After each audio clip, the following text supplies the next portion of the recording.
All right. What is going on, y'all? So LinkedIn has some kind of new interface or new look to their events. I'm just over here checking it out. It's a little different. I think I like it, actually. Let's say hi to some people in the comments. Thank y'all so much for being here, man. I really appreciate it. Today's a huge day for me. Dan Roth is here. What's going on, man? Good to see you. LinkedIn user. Who's LinkedIn user? That's Sri. Sri, why are you LinkedIn user? Oh, that's Amber Williams. Sorry, Amber Williams. Amber Williams is LinkedIn user. Brian Berman is here. Hey, Chastity. Nathan Hill. Krista, you made it. Good to see you. There's Sri. Kenny D, savor the flavor, man. Hey, Holly, you made it. Yay. Elizabeth is here. Who else is here? Sam Swirsky. What's going on, man? We might break a record for viewers tonight, y'all. I'm getting really close already. Hey, Nathan Hill.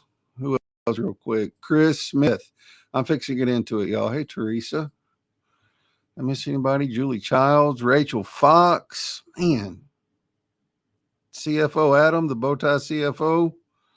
Yeah, I know, right, Dan? If you can get Krista to break away, you know you're doing something. All right, y'all. I've been posting. Y'all all know this. I haven't. This isn't a secret. Hey, Val, I see you. Been posting a lot about freedom over the past week or so. Teresa, y'all give me a minute while I keep scrolling out on these comments. What's going on? Chris Snyder is here. I'm rocking Chris's shirt. Let me make my screen bigger so you can see it.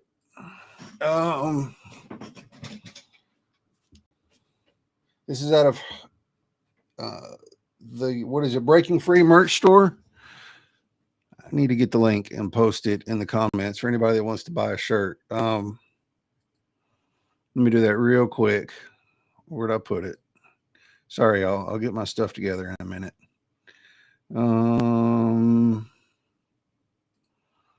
Here's the link. So every shirt purchase goes towards helping somebody who has been to prison that has come out, trying to get their life back on track. Every shirt you purchase goes towards helping that. So I just dropped the link. Y'all go check it out. There's several cool designs. This isn't the only one. So yeah, hi, Mom. There's my mom right there, y'all.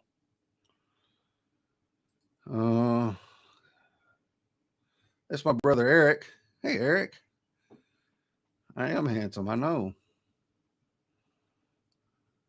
Cool. All right. So anyway, been posting a lot about freedom. Christy is here. What? Hey, that's my in real life best friend, y'all. She used to live here in the same town I did, and just recently moved to Florida, and I miss the hell out of her. So good to see you, Dizzle. We got another brother here, Daniel. We've already broke a record, y'all, on how many people have attended, not counting the people on YouTube. There's 34 here. I don't think I've ever had any more than like 31. So that is awesome. Thank y'all for showing up. So anyway, let me quit scrolling out on the comments or I'm never going to get through them. I appreciate y'all commenting. I'm not trying to ignore you. If I don't start this, then I'll never get through it. So been posting a lot about freedom. I got in trouble back in 2004. Bunch of stuff. I'm going to get into it in a minute. But what I was posting about freedom is I did a post asking what y'all's definition of freedom was, right? Got a bunch of great answers. Everything from financial freedom to having freedom, in your time, to having freedom in just whatever, to do what you want to do, to, there is some stuff rooted in biblical principles there too. And then I did a post telling y'all what my definition of freedom is. Yeah, I see that, Sam.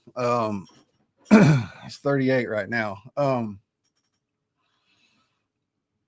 My definition of freedom, and I learned this while I was in prison, and when I did, it just like it snatched the wigs, Jamal. It snatched the wig right off of me if I'd have been wearing one. The Bible says where the Spirit of the Lord is, there is freedom. So freedom is defined in the Bible as, hey, Blair Sharp, I see you.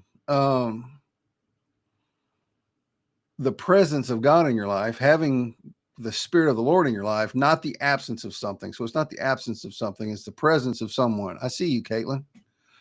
My sister's watching on YouTube too. Stephen Rogers is on YouTube. So it wasn't the absence of walls. It wasn't the absence of a fence. It wasn't the absence of bars. It wasn't the absence of, guards screaming and hollering and all that. Freedom was found in having the presence of God in my life. So once I kind of got that, it totally changed my perspective on doing time, really. And today is my last day on parole. And I'm sorry, I'm stuttering over this. Like I've been thinking all day how I was going to go with this, and I couldn't get anything down in my head. So we're just freestyling right now. Today's my last day on parole. So in 5 hours, less than 5 hours now, I will be officially done with everything. And this is a journey that started in 2004. I didn't go to prison until 2008. I got in trouble in 2004. I was a cop in the town I lived in. I even brought pictures today, y'all.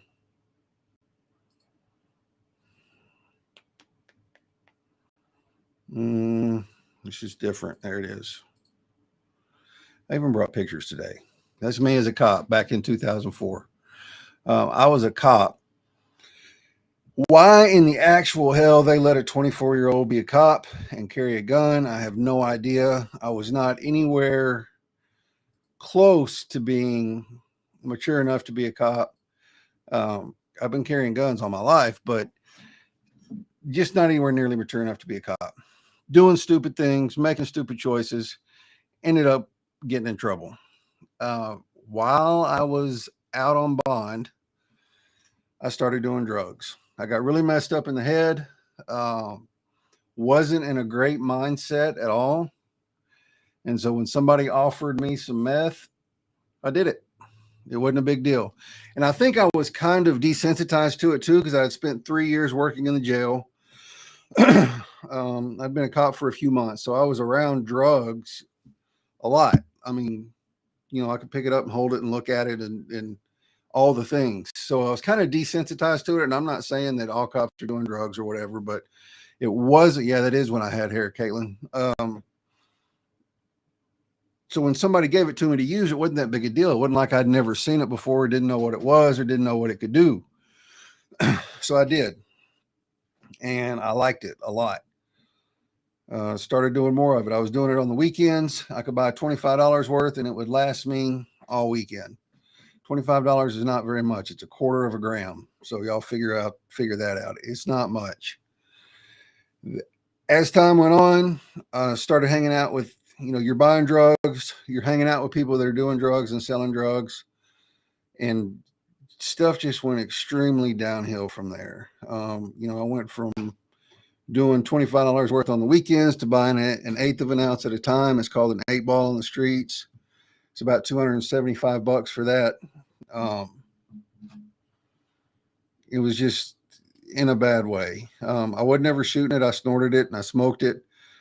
It's kind of weird in the drug world. You've got two groups of people. You got people who snort and or smoke, and you got people that shoot it. And by shoot it, I mean like intravenously with a needle and a syringe. So the people that snorted and smoked it kind of looked down on the people that shot it, like they were less than or something. You're all doing drugs. It doesn't freaking matter. One of the dudes I hung out with the most shot it. He didn't ever do it in front of me. I never saw him stick a needle in his arm the whole time I hung out with him. He always went off somewhere else and did it. But these are the kind of people I was hanging out with. Just doing dumb stuff, man. Like staying up for, I think the longest I ever stayed up was 5 or 6 days. I could never pull more than that. And which I'm glad, I knew guys that would stay up 2 or 3 weeks. And it always just blew my mind, because after 3 or 4 days, man, I'd start seeing shit. Like your mind would be your body would be awake, but your mind would be asleep. So you'd be up doing stuff and seeing stuff. Man, I was out in the front yard. You know, I worked in the oil field for a little while. I was back, and they said I was out in the front yard backing trucks up to the rig. Seeing, like, you just see stuff. Like, it's really, really weird. Whenever you're like, you know, it's not real, but you think it's real at the same time. It's like these two conflicting ththings going on. It's really strange. I'd be chasing the shadow. We call them the shadow people. Be chasing the shadow people through my house. You know, it was wild. I spent some of my best highs peeking out the window because I just knew somebody was out there. Man, I stand at the door at the window for 2 or 3 hours at a time. Like, who in their right mind? Yeah, Charlene, 5 days straight, no sleep at all. Who in their right mind would stand there and do something like that? Just peeking out the window in the middle of the night, just knowing somebody's pulling up. Just retarded stuff, man. It started, you know, you do other stupid stuff. We were building pipe bombs. We weren't, you know, destroying anything. We were just some rednecks out there spun out on meth, trying to figure out how to make a big boom, you know.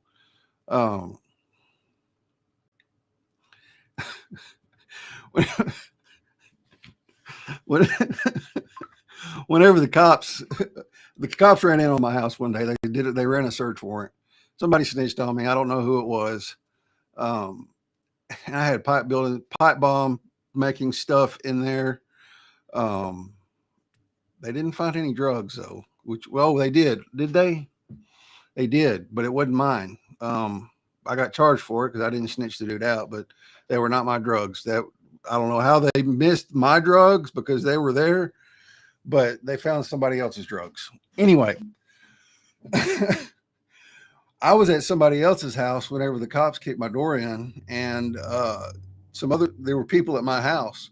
Of course, you know, they freak out. They don't know what's going on. I mean, they were dope heads, but, you know, they didn't live there. Cops searched them and let them go. They called me and said, "Hey, don't come home. The cops are at your house." So I'm freaking out. Like, I'm already out of my mind, spun out of my mind. I'm freaking out. I clean out my truck. I gather everything in it, put it in a bag, drive down to the river, throw it off the bridge, and come on back into town. Well, I finally went home. Cops are still there. They're waiting on me. They don't arrest me yet.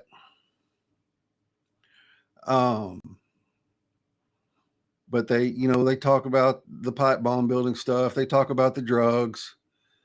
All right, cool. Don't go anywhere. You know, you're under investigation, yada, yada, yada. I get a call later that morning. This is like 4 a.m. I get a call later that morning. They're like, "Hey, come down to the station. We got to talk to you." I get down there. They called ATF from Tyler. So now I'm sitting in front of the feds and the local sheriff's department, and they want to know, because I had told them I threw my stuff out. Like, I had some stuff, I had some scales and some baggies. I didn't really have much though. I just had a few little things. Anyway, told them I threw it out, threw it in the river. They wanted to know where. I told them where. Okay. I go back home. I get a call a little while later. "Hey, Chris, come down to the river." Okay. I go down to the river and it's almost dry. Like, the river is down, it's shallow, and they've got a stinking remote control underwater camera thing that swims around looking, and they're looking for something. And I was just like, what the hell, man? I knew I was got then. Thankfully, I never got charged with the explosives. The ATF never picked it up. I think they figured out real quick. They did find one of my pipe bombs I had made. It was made. They took it apart, realized there was no shrapnel in it, realized I wasn't really trying to hurt anybody. I was just being dumb. And they didn't charge me with anything. Yeah, I know, Christy. Like, yeah, I'm glad your class. Yeah, Nathan, it was like an underwater drone, bro. And this was like 2005 or 6. Like, I was tripping smooth out. Anyway, I'm still not doing anything I'm supposed to. A year rocks on, and I get put on probation for the original charge. and I don't do anything I'm supposed to do. Let me show you a picture of me whenever when I was spun.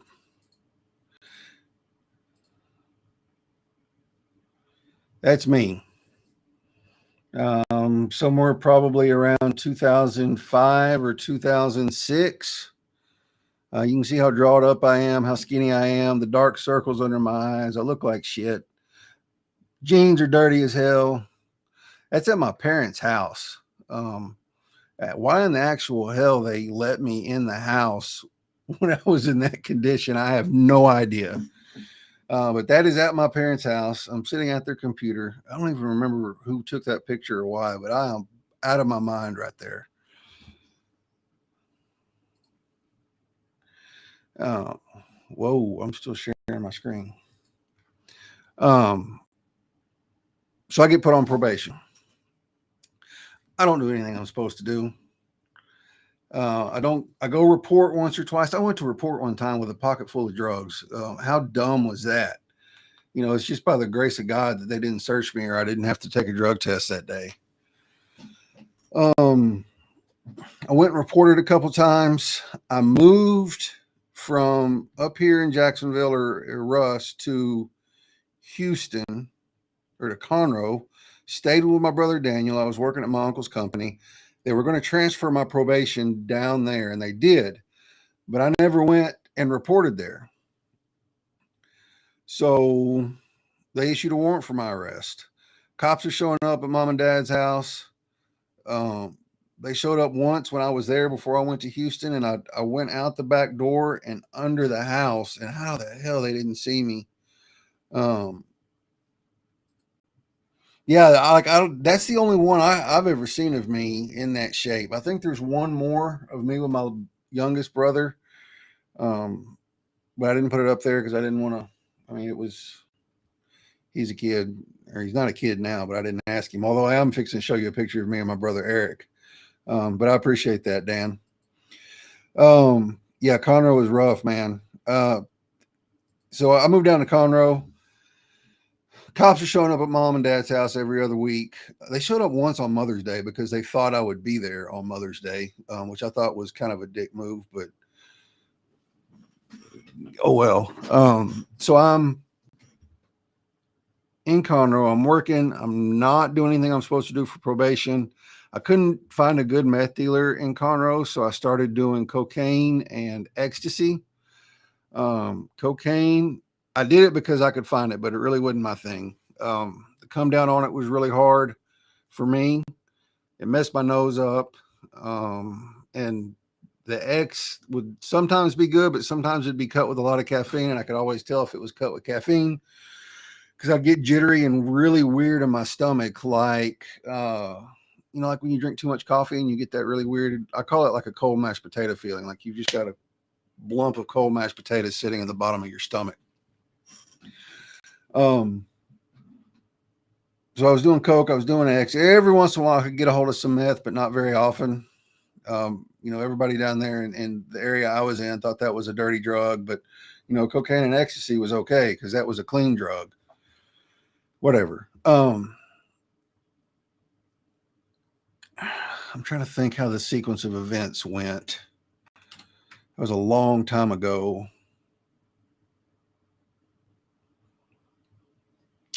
So I think I ended up coming back. I came back to East Texas for a little while, not very long. I was working with one of my dopehead buddies in Madisonville, basically homeless, didn't have anywhere to stay. We were staying in a hotel while we were working because we were working out of town. But when we were off, I'd stay at his house. Knew something had to change because it was too hot in East Texas for me. I'm hanging out at the drug dealer's house. So I'm hanging out at a woman's house who, it was my buddy's drug dealer. I met her through him. She was one step removed. So, there's like tiers in drug dealing. Everybody's watched movies about the cartels, and you've got the cooks and the manufacturers, and you've got, the high level wholesalers, and you've got street level dealers, and then you've got like the really low level people. So the woman's house I was hanging out at was she was getting her dope directly from the main wholesaler type guy in Cherokee County, he was getting it directly from the cook. So I was only like 2 steps removed from the cook, which is pretty good because that means your shit hadn't been stepped on a lot. So these are the kind of people I'm hanging out with, kind of mid-level drug dealers that are just, and I met the dude, the main drug dealer in Cherokee County. He was supplying probably 90% of the meth in Cherokee County. Walked in one day and he chopped me out of line and we all did a line. Now he didn't introduce himself. He didn't tell me his name. He had a duffel bag with him that I did not get to see what was inside of it. But that's about as high level as I ever got, was being in the same room with that dude one time. Hey, DJ, where is it? Comments are coming too fast. Good to see you. Thank you, Holly. I appreciate that. He has done amazing things in my life. So anyway, it is hot in Cherokee County, and I pick up a couple more charges. Let me think. Maybe they hadn't, the sequence of events and the chronological order is a little fuzzy, but maybe they hadn't revoked my probation yet, because I did get arrested again on a couple of dope charges and an unauthorized use of a motor vehicle case. Bonded out. My mom bonded me out. That's when I knew I had to leave East Texas. So I skipped out on my bond. I went back down to Houston. My granddad was not really general contracting, but my uncle, the same company I worked for when I was living with my brother down in Conroe, they were building a new building, and they hired my granddad to be like the rep for the company to deal with, the general contractor and all that, so they wouldn't have to do it. So my granddad got me a job with the contractor. I was working under the table, making $10 an hour, staying with my grandparents. Supposed to have been saving money up for an attorney because I knew I was going back to prison, because by then my probation had been revoked, my bail had been revoked. Like, I was out there doing all the stupid stuff. I wasn't driving anywhere because I was scared to drive. I had to go anywhere. Granddad had to take me. Still doing drugs. I mean, I was still finding ways to do cocaine. I really wasn't doing any X then because I couldn't get a hold of any, but I knew how to get a hold of some cocaine. One of the guys that was working there, he was doing electrical work. He was a little meth head, and I got hooked up with him, and he was getting some really, really good dope, and I hadn't done any meth in a while at this point. I went off with him one weekend, got spun out of my mind, was seeing stuff. I left the house where I'm in, it's a little town called Votaw, Texas, out in the middle of bum freaking Egypt. Like, there's nothing there. I don't know anybody there. It's a rough area. I freak out so bad, I leave the house we were at, go walking down the road. I think the DEA's all around me. And this is a story I don't tell very often, so y'all are getting kind of a sneak peek into this because it was such a messed up ordeal.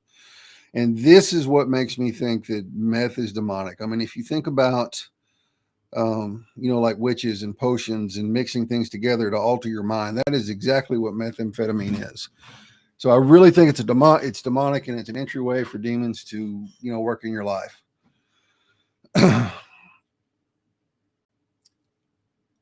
I'm walking down the road, and at this point, I don't know how far I've walked. I've chunked my wallet with my ID. I've chunked, I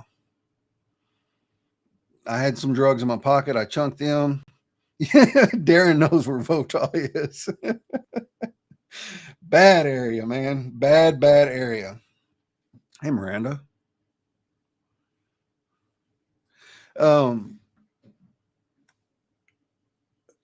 thinking I need to get off the road. Like, you got to remember, I'm not in my right mind at all. So just the fact that I can remember any of this is crazy. So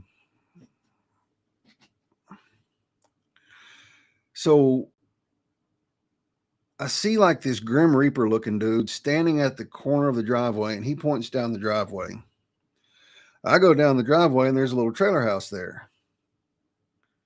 He points down and says, "Go in there, you'll be safe." So my dumb ass opens the door of the trailer house, and this is like midnight or something, man. It's late in Votah, in the middle of nowhere. Well, this dude comes like, just, "What the hell are you doing? Why are you in my house?" And I'm like, "Man, they told me to. I don't know. I thought I'd be safe." So I take off running. Well, bro gets a shotgun and chases me off. I don't remember if he shoots. I don't think he does. I don't remember. Anyway, I try to go out. Somehow I get lost and I miss the driveway, and I end up like on a high line coming out. I get caught up in thorns. At this point, hey, Sandra, I see you. At this point, I think I've died, and I think the thorns are like part of hell. So I wade through the thorns, get back somehow out on the road, run down the road some more. It's like a farm to market road. And I see another like Grim Reaper dude pointing down this trail in the woods. So I just run down the trail in the woods. And I just fall down in the woods. And dude from the trailer, I see him come in. And I just look up at him, and he's got his shotgun pointed at me. I just look at him and I said, "Well, there's nothing you can do to me. I'm already dead anyway." Because I really thought I had died. And he disappears. He goes away. I know that was real because I walked in his damn house in the middle of the night, you know? So at this point, like, my mind is like totally gone. I'm seeing demons everywhere. I feel like the ground is sinking under me, like I'm falling into the bottomless pit. That's what was, the Bible talks about hell and the bottomless pit and all that. That's what's going through my head. And y'all got to remember, I grew up in church, grew up in a really strong Christian home. So how I ever got to this point is just like beyond me. Anyway, I feel like I'm sinking into the bottomless pit. I'm screaming, I'm hollering. I'm running through the woods. I have no idea where I'm at. I mean, I think I'm in hell. Really, I think I'm in hell. I'm begging, for one more chance. Of course, all the demons are laughing and saying, "No, you don't get another chance," and all this kind of stuff. And then I pass out. I wake up a little while later, and I still see like demon-looking things dancing around me. So I pass back out,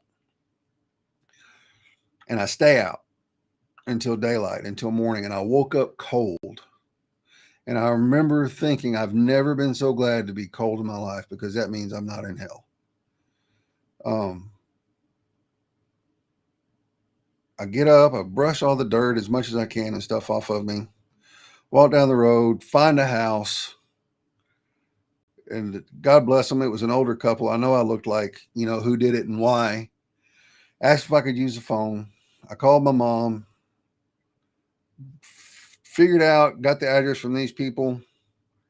I knew I was like, Votah's outside of Livingston somewhere, so which is closer to some my childhood friends. We've been friends with them since I was like 4.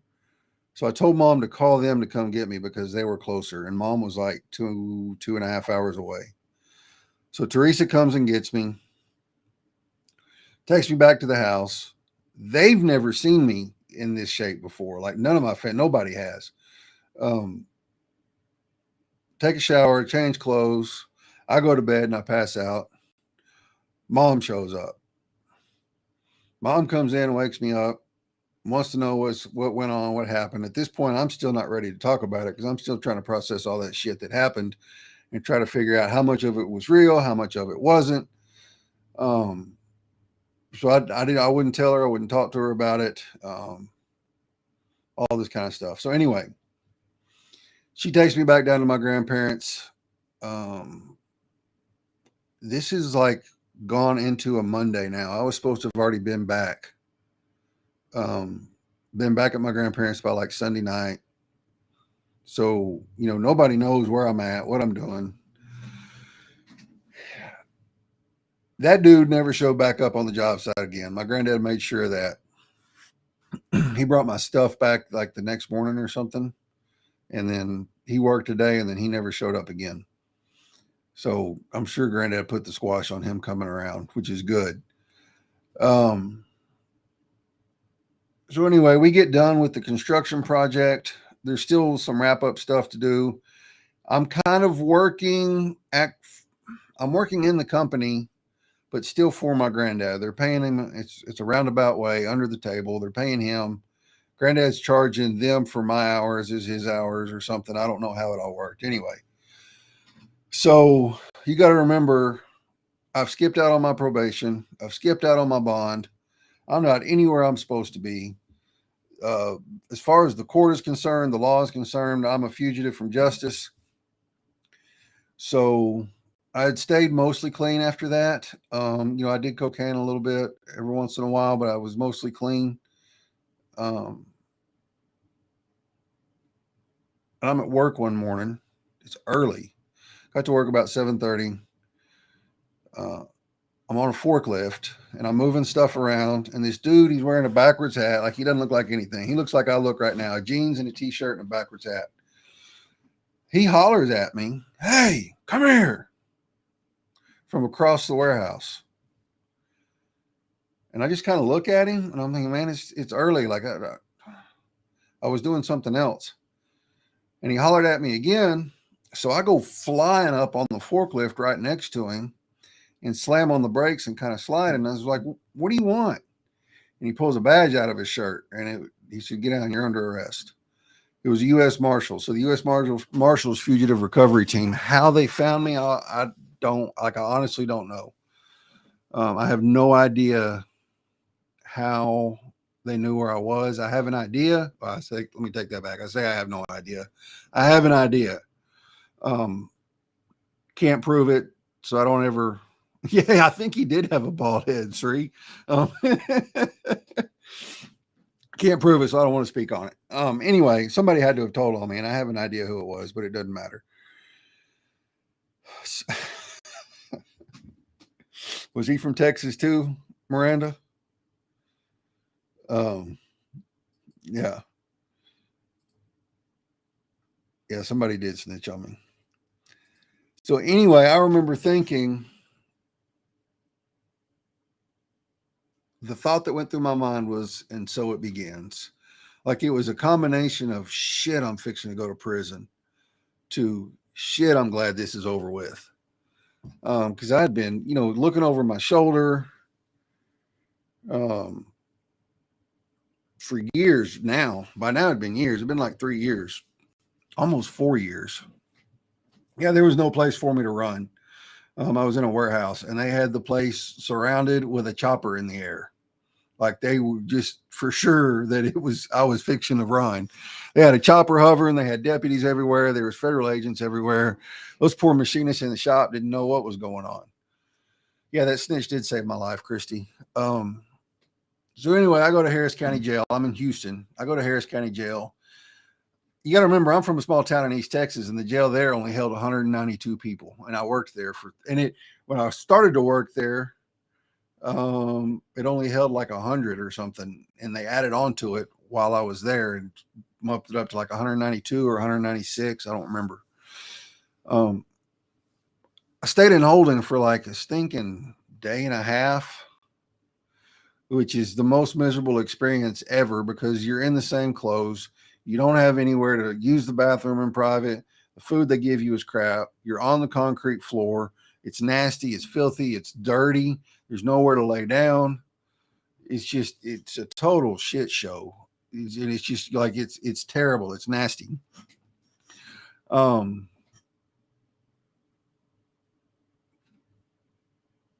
stayed in Harris County for like 4 or 5 days.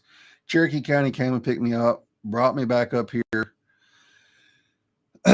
And you got to remember, I worked for the Cherokee County Jail for 3 years. So I knew 80% of the guards. And it was a blessing while I was there because my sergeant still worked there. She was still the day shift sergeant. So this is February 28th, 2008, that I get arrested at work. Come to Cherokee County.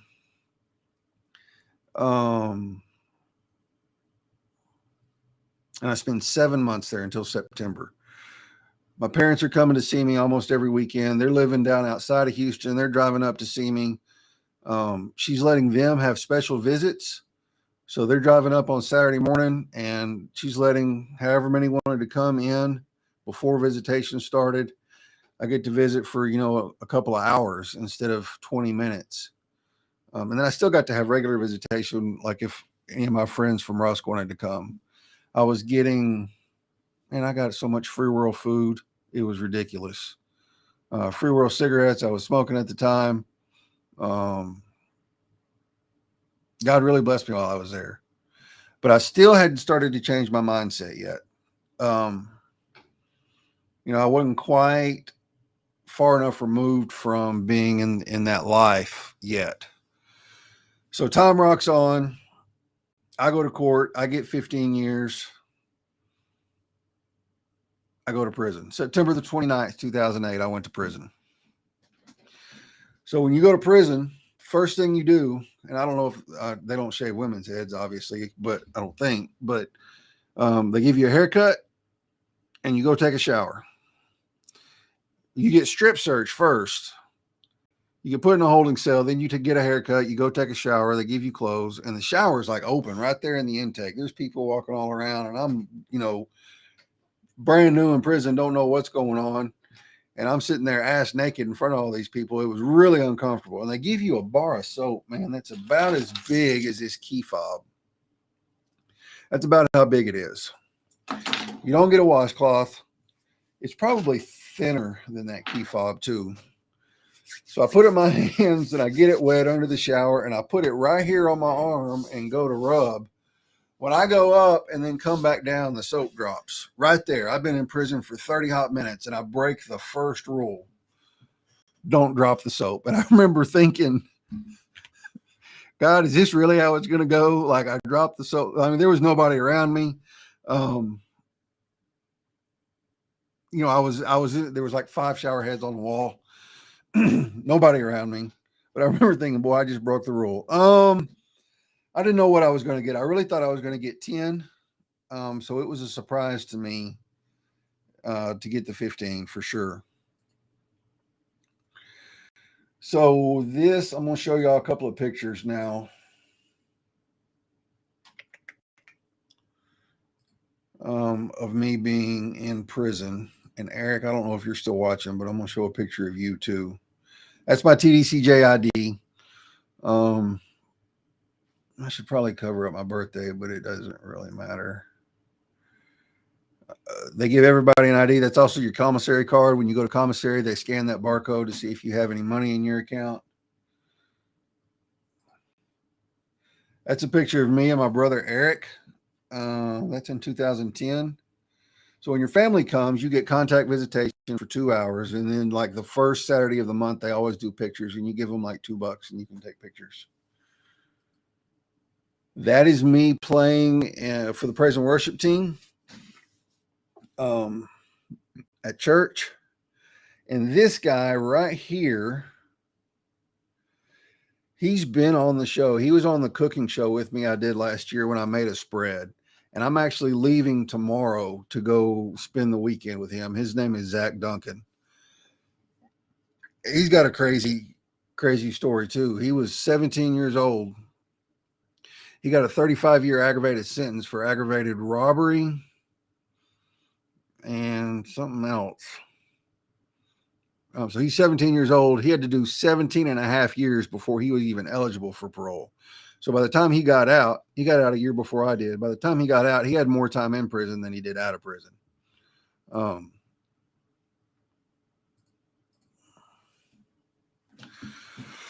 So I get in prison. Yes, I did, Nathan. I played in church since I was like 14 or something. And by this time I'm 28, 9, something like that. So I'm in prison. First unit I was on was Choice Moore in Bonham, Texas. It's up on the Texas-Oklahoma border. I'm 4 or 5 hours from my family. It's cold up there. First time I ever had a white Christmas too was there. I mean, it snowed 6 inches on Christmas Day. Kind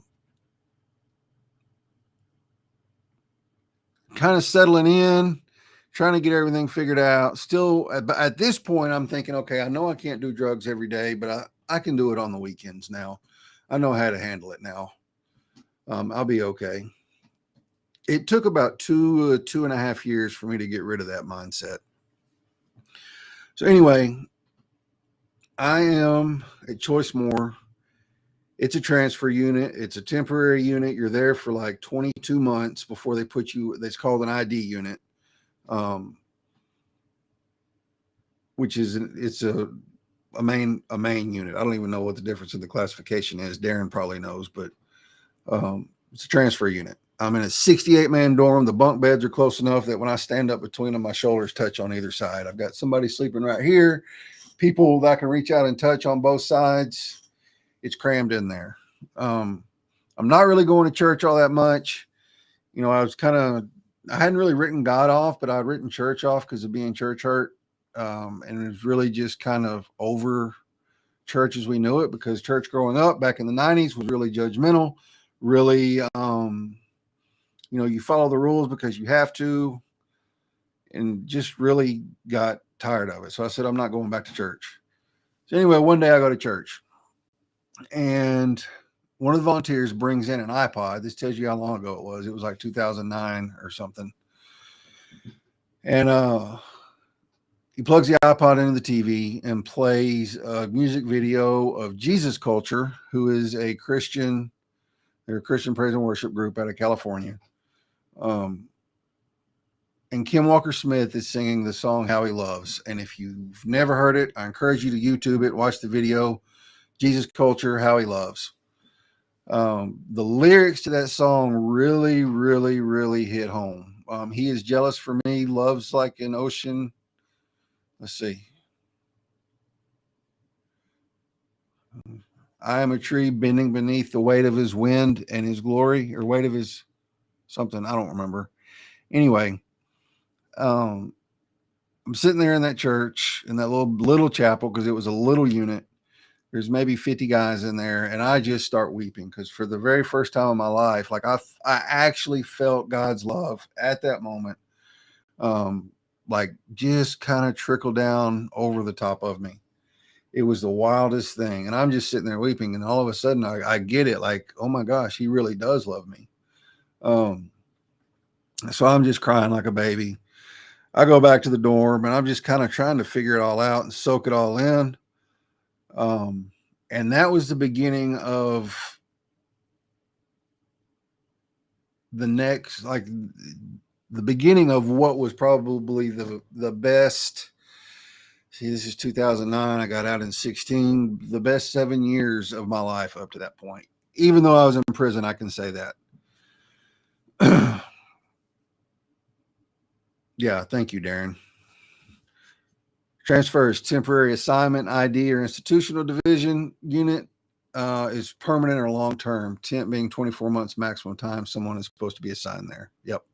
Darren is a retired warden for TDCJ, and he was a guest on the show last year. So I'm, God's working on me. I'm starting to get it. Church still wasn't that great at that unit. I would go sometimes, but not all the time. God blessed me with a really good dude, a guy named Andrew James. We kicked it real hard in prison. We ate together, we talked, we hung out. He was just an awesome dude. I was really sad whenever I had to leave him. So I go to an ID unit. I go to the PAC unit in Navasota, Texas. I don't know what to expect. I don't know where they're going to send me. I'm an ex-cop. I know it's not hopefully not going to be somebody that's really someplace that's really rocking and rolling. Let me back up. The whole time I was at Choice More at the transfer unit, I prayed for 3 things. I wanted to be close to home. I wanted to be on a laid back unit. And I wanted to be, so there's 2 different kinds of housing in TDC. There's dorms with cubicles. The cubicles have 4-foot walls. They have a little bed in it with a locker underneath, and attached to the bed right here is like a little desk that you can sit on your bed and write or do whatever. And there's rows of these cubicles.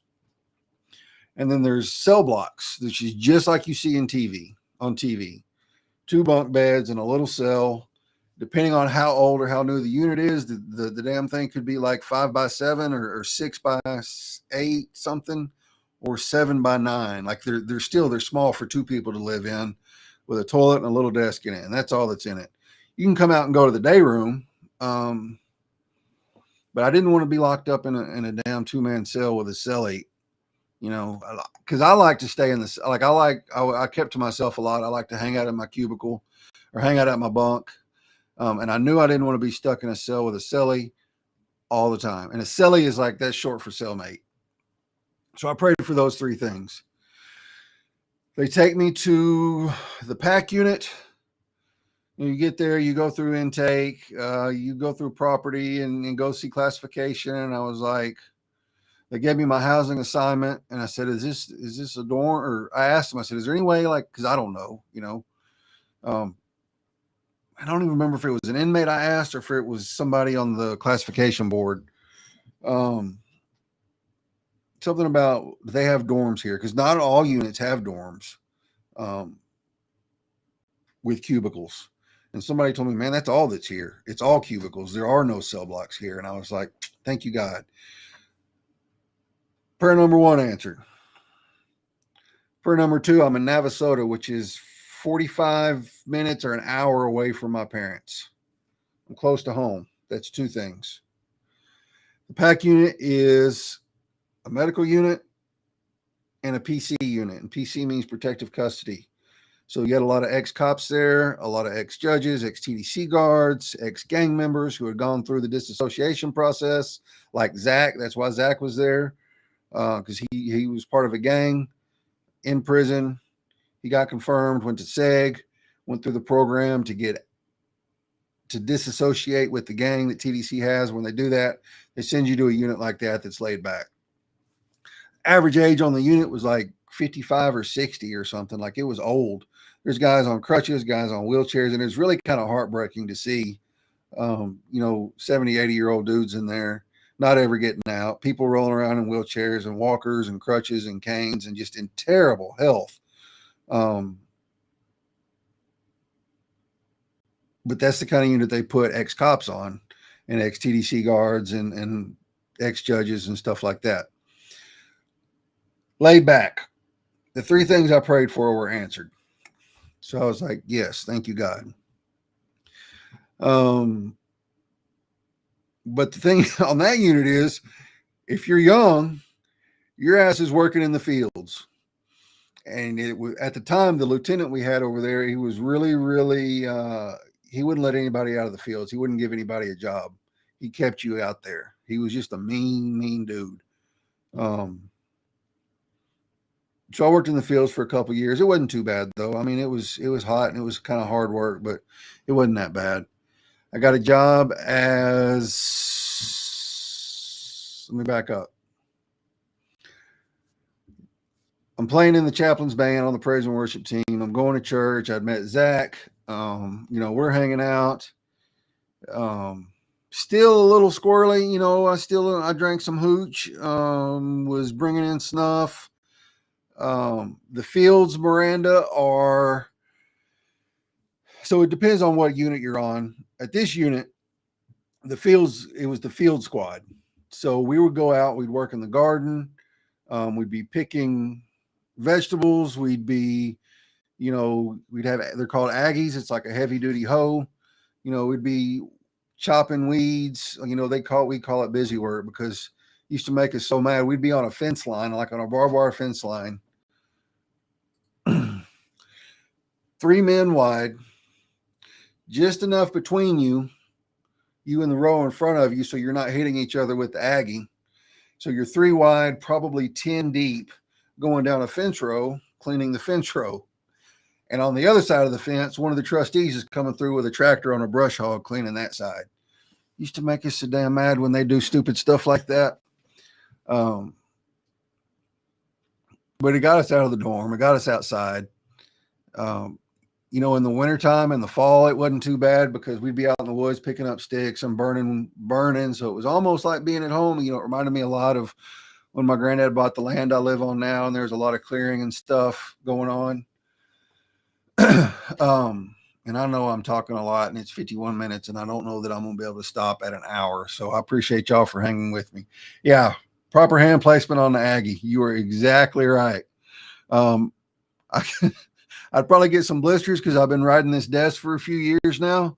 But I promise you, it wouldn't take me but about 2 hits, and I'd be one is up, and two, I'd be out there calling cadence. I'm not going to do that for y'all today, though. Going to church, met a good group of guys. Still a little squirrely, you know. Well, TDC implemented a deal where they implemented a policy where every unit had to have a faith-based dorm. It was open to people of all faiths. There were rules you had to follow. There were classes you had to go to. Probably 95% of the curriculum and all the units, though, was Christian based because that's the religion that has the most volunteers.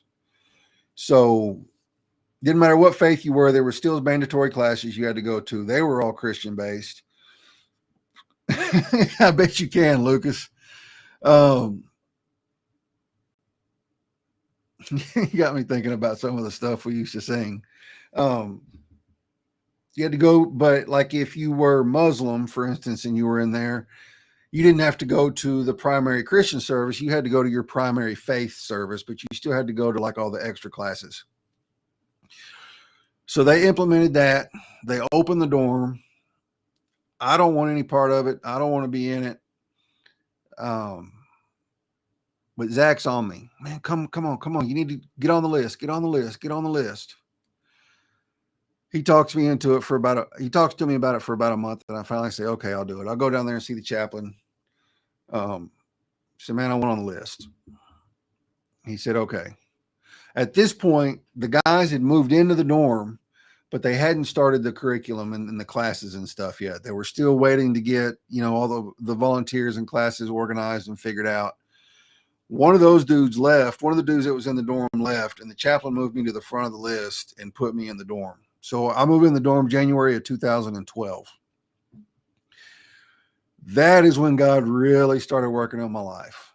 We had volunteers from all over the North Houston area coming in. They didn't know each other, didn't have a clue what the other groups were teaching. And there was about 3 different groups of people, and they were all teaching on your identity in Christ. Who God says you are, who the Bible says you are, not who the world says you are. So the Bible says all kinds of good stuff about you. You're a king, you're a priest, you're forgiven, you're saved, you know, you're above and not beneath, you're the head and not the tail, you were chosen, you were loved, you're a son of God, you're a daughter of God, all these amazing things. None of them are bad. So it doesn't matter what labels the world gives you. It doesn't matter what, you know, that on my ID card it says offender. Doesn't matter the labels TDCJ gave me. What matters is how God sees me and who God says I am, right? So this is being poured into all of us. The program's a 2-year program. I stayed on another 2 years as a mentor. So I'm in this dorm for 4 years. And God's just pouring this stuff into us. It's where I really learned what it was to have a relationship with him. It's really where I learned what it was that, you know, because I had a lot of shame and a lot of guilt for putting myself and putting my family, through all the shit that I put them through. Because it was hard on them. Like mom will tell you, freaking cops showing up at your house looking for your son all the damn time. She doesn't know where I'm at or what I'm doing. She was praying that I'd get locked up. Her prayers were answered. I got locked up. Maybe that's who snitched on me. I don't know. No, I'm just kidding, Mom. I know it wasn't you. Yeah, he did refine me in the fire of affliction, Rachel, for sure. So God starts dumping all this stuff into me. I spend 4 years in that dorm just being saturated with his love and his mercy and his grace, and hearing all the things about who the Bible says I am in him. And it shifted my mindset. All of a sudden, I didn't give a rat's rear end that I was a felon. And it was during that time that I refused to let that define me going forward. I'm not a felon. I'm not an offender. Yeah, I've committed a felony. I refuse to let that label define who I am, though, because that's not who God says I am. God is no respecter of persons. He does not care what you've done. I mean, if you look at the Bible, it's full of people. Joseph was in prison. I mean, wrongly, he was falsely accused, but he was still in prison and God used him. David was an adulterer and a murderer. Matthew was a tax collector. Paul killed Christians. He used the people, the trash people, the scum of the earth, basically. Yep, you're exactly right. Does not define your future ever. You're exactly right. So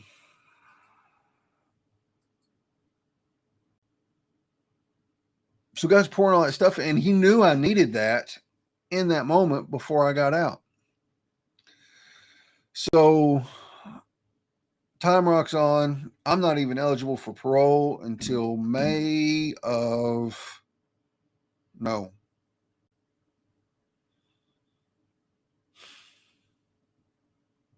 Hang on, y'all. I'm thinking. Wasn't eligible for parole till 2015. Maybe May 2015, April, June. I don't remember the month I was eligible. I didn't think I would ever. I didn't think I'd ever forget that day, but it was 2015. So I go before the parole board. I've done everything I'm supposed to do, taken all the classes.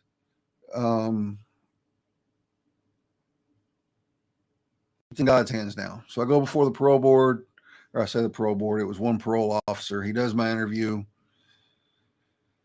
and then it's just wait. And so in Texas, they don't have to grant you your parole. They can give you a set off, which means they set it off for X amount of years, 1 to up to 5, I think, depending on your crime.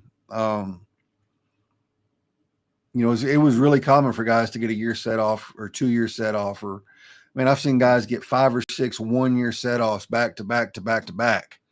And it's just, that's hard on somebody because it takes you a few months to get your answer. So by the time you get your answer, a lot of times you're getting ready to come back up again in a few months. So it's just constant cycle of hope and then down and hope and then shattered and hope and then shattered. And they're like, man, I wish they'd just give me a freaking 3-year set off or a 5-year set off. At least I know then what I'm looking at. But anyway, I don't, and I would see people get a 1-year set off. I'd see people get 5-year set offs. And there was, from our side looking in, there was no way to kind of gauge by what they did or didn't do or whatever on why they got a set off, right? So all this stuff's going through my head. I don't know what to do. I've got my family looking on the website. Whenever you make parole, it's posted on the TDCJ website, your parole status. So parole officer, I think somebody from the parole board called my mom and did an interview with her. So anyway, they're checking the website. I'm calling them every day. Is it up? Is it up? Is it up? And I'll never forget, it was Veterans Day in October. And I called one day and they were like, you made parole. You got to go to a rehab program and you'll be out. I got an FI that started. Yeah, I can't give a serval. So you're right about that. Yep. That's usually pretty bad though. Thank you, Christy.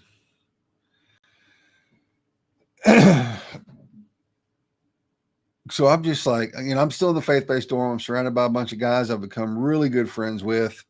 I've been, I've been in there for 4 years. A lot of these guys have been in there, a year or two. I know them. I love them. They're my brothers. So I remember when Mom told me, and I got off the phone and I was just bawling. I go to my bunk and I just fall down on my knees and I'm praying. I'm just thanking God that I made parole, because it wasn't real common to make your first parole. It was really common to get a set off. So I stood up and there's all these dudes standing around me and they're like, "What's up?" And I said, "Man, I'm going home." And man, there was a bunch of grown ass men in that dorm crying and rejoicing with me. It was really, really cool. You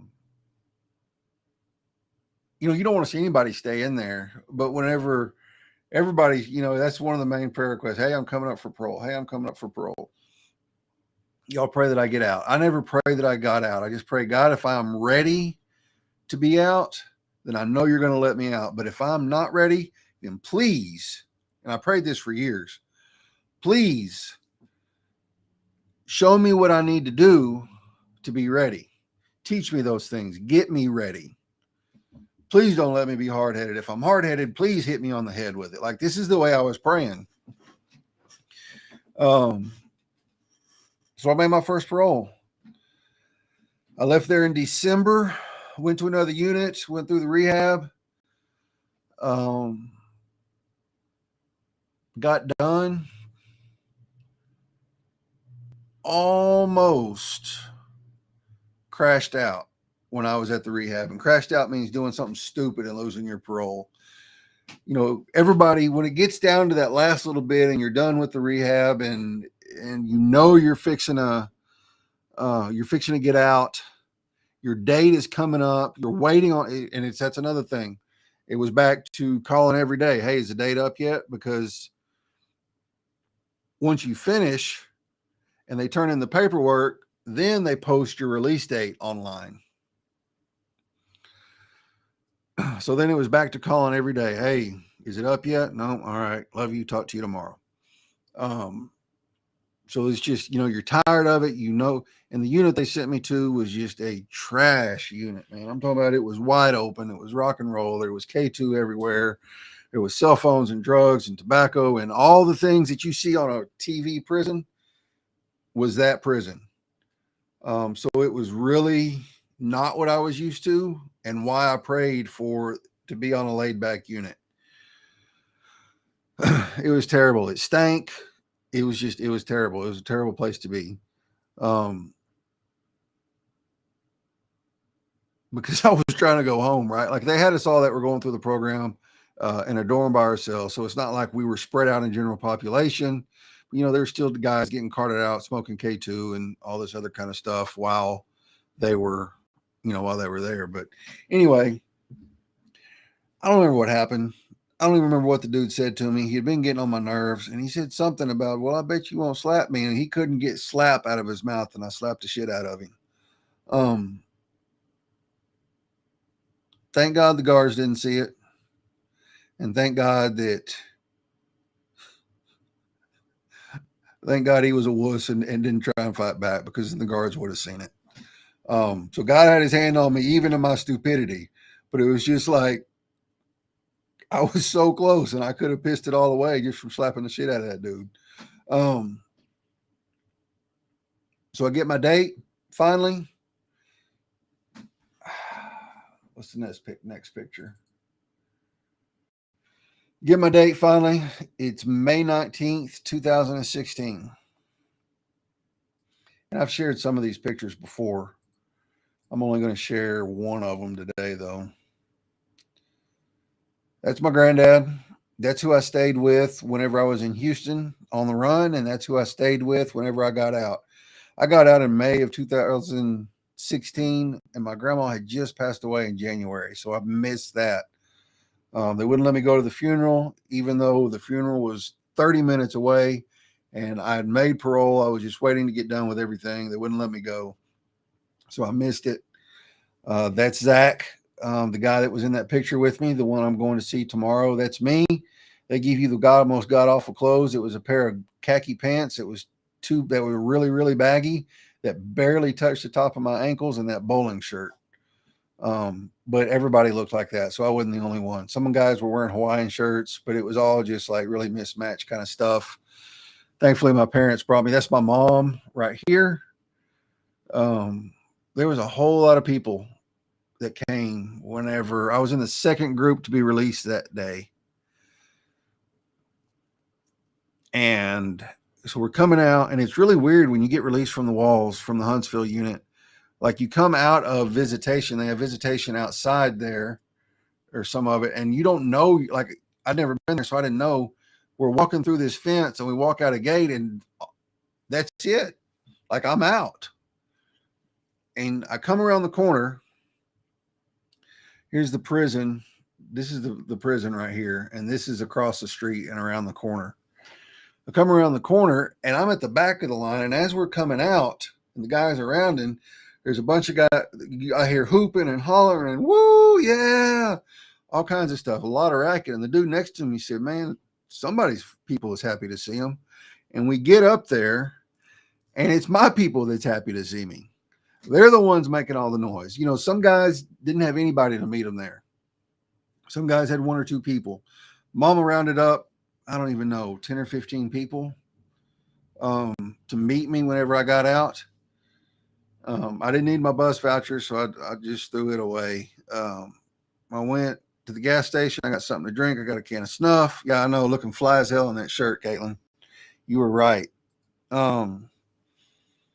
We stopped at, Zach was there. He gave me my first car whenever I got out. It was a 1994. It does look like Charlie Harper. That's exactly what I said, Tony.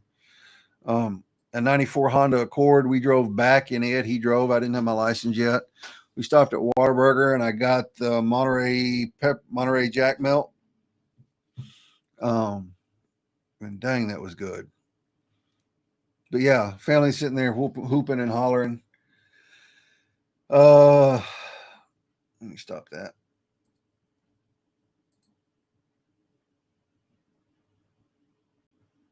So yeah, that's my story, man. I got out. I was on an ankle monitor for the first 2 months. I didn't work.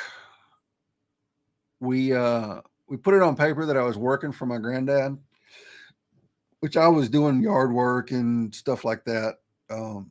But I wanted a couple months just to kind of decompress and ease back into it. So I got out.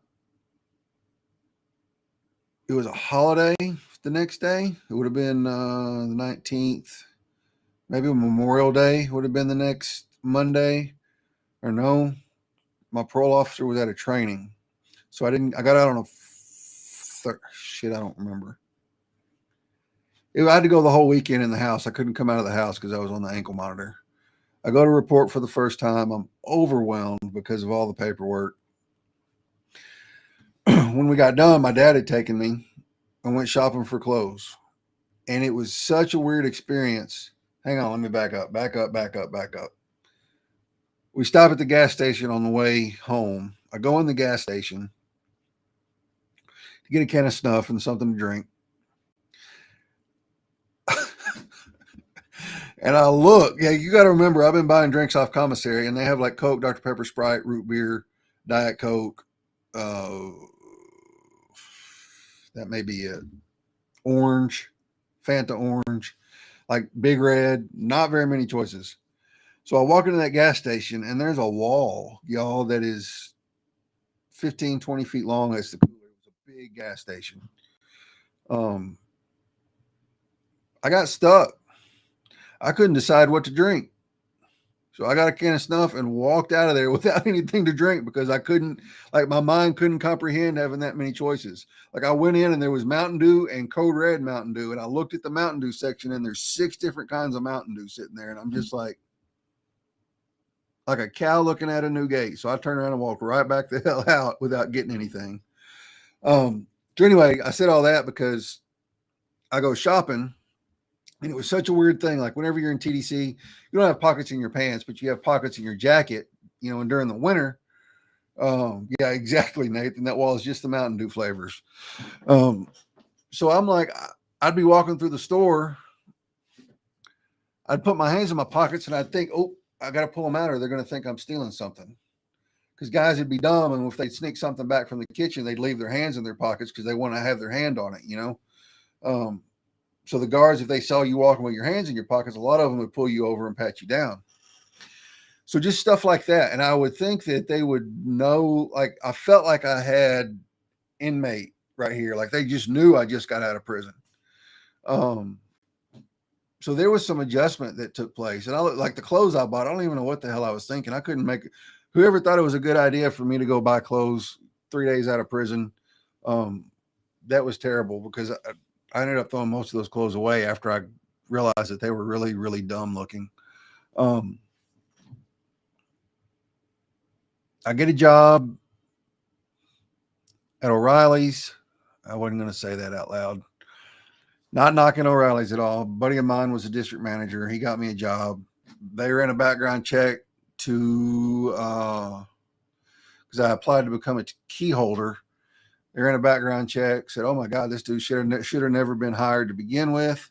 Man, Miranda, look, it was like some old funky looking jeans, like old man jeans. I don't even remember what it was. It was just terrible. It was terrible. I have no idea what I was thinking. So, what was I saying? Lost my train of thought. Buying clothes. Oh, job, O'Reilly's. Key holder. I go in one morning and the boss calls me in there. She said, man, she's crying because she likes me. She said, man, I got to fire you. So I'm sorry. They said, they ran a background check on you whenever you applied to be a key holder. They said, we never should have hired you to begin with. So they fired me after like 2 or 3 weeks.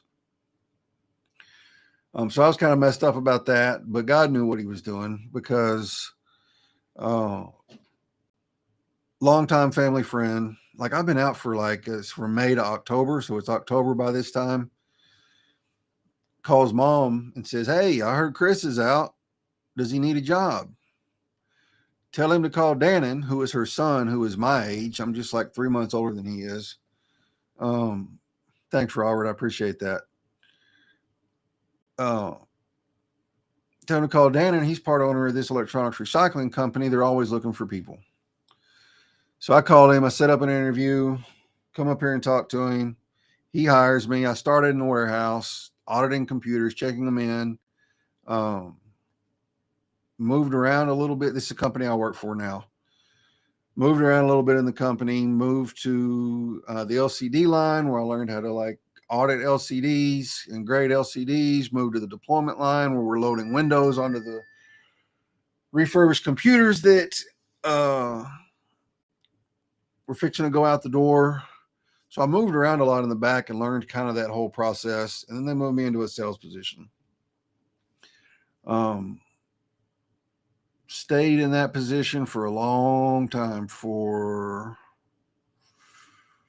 up until about 6 months ago.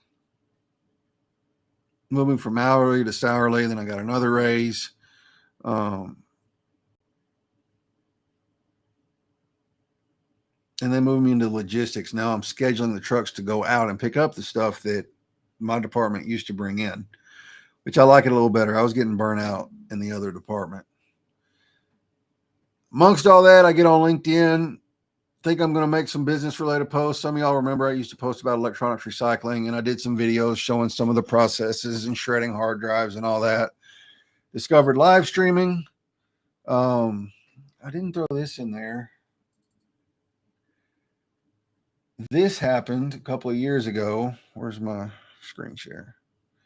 Y'all can please ignore the ex-wife in this picture. I didn't have any pictures of this event without her in it. But so here's something really cool. This is me at my ordination ceremony. I'm an ordained minister. I can marry people legally, all the good things. This is my pastor. My pastor I didn't tell this, I forgot, but I wrote him. He wasn't even my pastor then. He didn't even have a church then. He was just doing prison ministry. He's been to prison 4 times. I wrote him and was like, hey man, we need volunteers. You need to come. So that's totally against the rules. You're not supposed to have any relationship with any of the inmates if you're a volunteer. But God knew what he was doing, because God used Randy on that unit to help bring revival too. He was one of the ones that was teaching on your identity in Christ. He brought in this guy. This is Levi Lutz. Brought him in for a revival. Wasn't super crazy about Levi when I first met him. He rubbed me the wrong way. After I got to know him, I really fell in love with him. This guy is Sam Ramos. He lives in Houston. He got Randy, my pastor, this guy, and his wife, Vicky, started bringing Sam in on a regular basis. Sam became an approved volunteer, and he was one of the volunteers. Him and Randy are friends, but they didn't know the other was teaching on the identity in Christ. So there's 2 of the 3 groups of people that were teaching on identity in Christ while I was in prison. So when I got out, started going to Randy's church. Sam came down for the ordination ceremony. Levi came over for the ordination ceremony. Another guy named Brett Tessitore was there.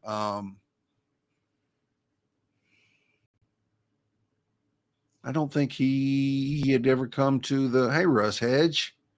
Good to see you, man. Chris, man, I appreciate you. So Chris is teaching a reentry class right now, and for his class tonight, they are listening to this. So thank you. I appreciate you for doing that, Chris. Tell you guys, man, they got it. They're going to do good. If I can help in any way, let me know.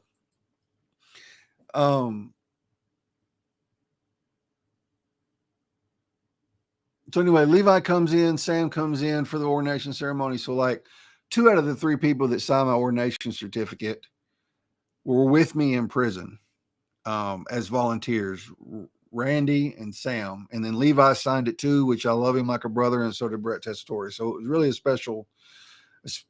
special to me to have Randy and Sam, who knew me from prison, also sign my ordination certificate.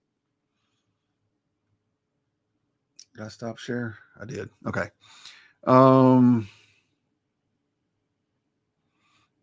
Yeah, that's it. That's my story. Y'all have heard parts of it. Hadn't told many people. I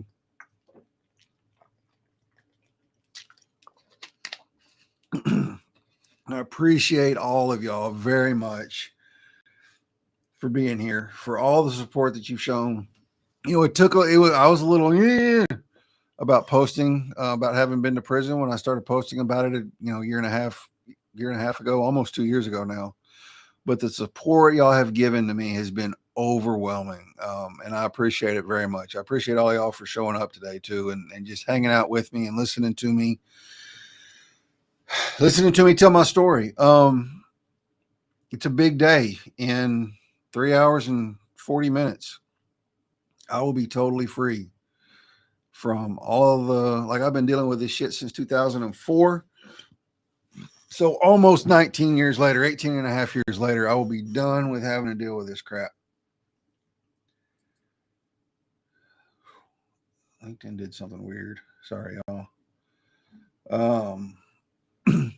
Thank y'all for also breaking the record on viewers tonight. I got up to 44. Never had more than like 31. I still have 24 here. So thank y'all for so much for doing that. To my family, who I think is still watching, thank y'all very much for all the support and not giving up on me when I was out there being dumb as hell. I love y'all. Couldn't have done it without you. I appreciate you. All of you, mom, dad, all my brothers and sisters that are watching. I appreciate it. It's really special to have y'all here. Michael Russell. So look, y'all, I've been hunting and fishing with Michael since I was like 14. We've been best friends. He's a little bit older than I am, but we've been best friends since I was 14 years old, and we still hunt and fish together. 30 years later, I met him in 1992. I started hunting and fishing with him probably in 93 or 4, something like that. So 30 years later, almost, we're still Still hunting and fishing. Last year we fished every weekend almost for 6 months solid. And we're fixing to do that again this year. So, hi, Michael.